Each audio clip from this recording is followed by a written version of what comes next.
Ani bonjour. Mazanap can gay go na be indigenous cause. Can it be good to be guys watching Donjaba, Noje and Dodam. Nishna be Nini and Dao. Nipid no Ajbikong Ninda. My name is Isaac Murdoch. I'm from Serpent River First Nation. I'm Ojibwe and I currently live at Nimpi Ajbikong. And I'm going to talk a little bit about education, about land based education, and why that's so important, and specifically about Indigenous education on the land. Because that's something that's missing out of mainstream society. And so when you look at the history of humanity as a whole, you'll see the impacts of how the globalization of Western education has separated people from the land. And there's been, of course, a huge consequence to that. And, like all over Asia, all over Australia, all over the world, South America, this formal type of education has kind of deadlocked people into a consumeristic society. It keeps them, we're not the hunting, gathering, growing type people that we once were as human beings.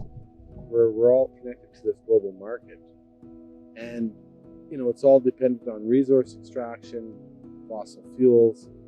And so that's why Indigenous education all over the world is important. People all over the world have an incredible in-depth knowledge about the land, especially the older people. And so I encourage everybody to get out there and learn about the history of the land and how to coexist with it in a way that doesn't compromise the ecological balance, so that our hydrology remains strong, that our ecosystems and biospheres are balanced. We need that to survive as humans. And that's why Indigenous knowledge is so important.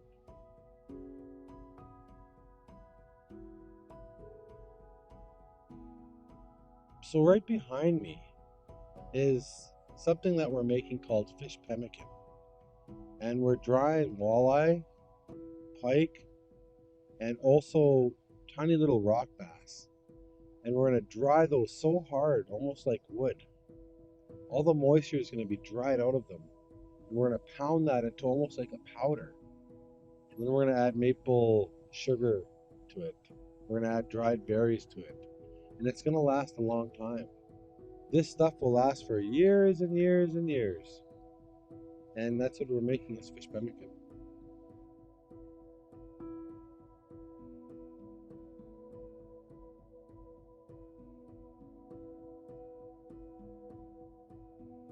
So when we're making fish pemmican, everything always starts with our tobacco. We lay our tobacco down. We ask the waters, can we have some fish? Not a lot, just enough to do what we have to do. So that's the very first thing. And what we do is we get the net, and we put the net into the water. And it's put a certain way, and it's sunk down by rocks. And once that net sits there overnight, in the morning we check it. And we got to pull the fish out of that net. And once the fish are pulled out, then we have to, of course, cut them a certain way so that they'll be able to dry easy.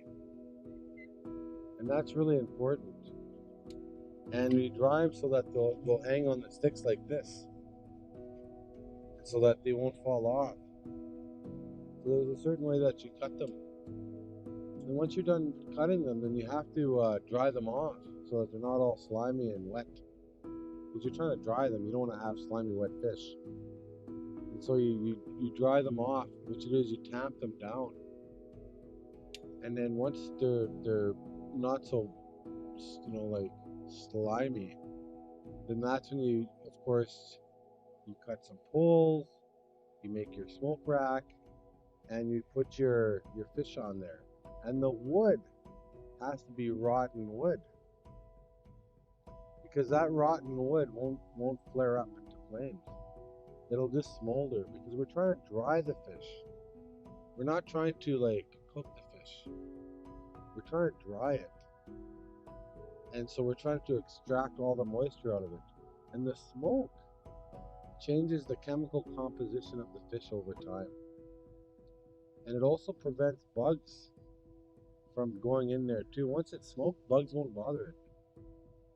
Bugs are not going to want to go in there. And also the smoke is medicinal too. So the smoke is filled with medicine, and it just coats that fish with medicine all through it. So it's a good thing. And then of course once it's done, we're going to pound it up until it's like fluffy powder.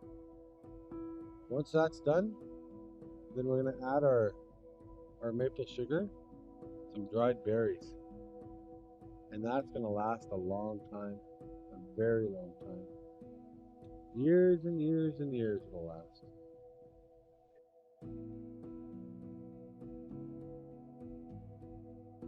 The thing about fish pemmican is that the fish are stargazers.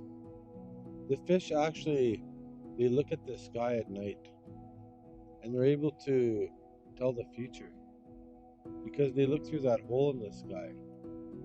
That's called Akinoomaage. And when they look in that hole, they can see things that we can't. And they can tell the future. But not just that, but they can tell about knowledges and about things that we don't really know here. And so when we dry that fish, when we smoke it, we use a special wood called zade. And that tree is also connected to the stars. And so it's almost like the fish has the knowledge of the stars. The wood that we're using to burn, to smoke the fish has the knowledge of the stars. But not only that, but the structure itself has knowledge of the stars. So when you look at the smoker behind me, it looks like a teepee, but you have this on the bottom and you have this on top. And this part on top here represents the star world. And so you have all that knowledge coming down, going into the fish. The fish itself has knowledge. You have the smoke coming up, going into the fish. So when you eat that, that knowledge becomes a part of you too. And it's like medicine. You ingest what the sky has to offer. And so we believe that it's a very sacred thing. It's like medicine to us. And it keeps a long time. Like I said, it keeps for years and years. It's actually really incredible.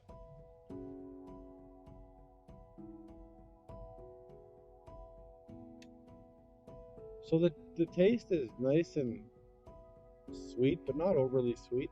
Smoky, but not overly smoky. Dry, but not too dry. You know, it's hard to say. It's the perfect taste. It's the perfect texture. It's the perfect thing.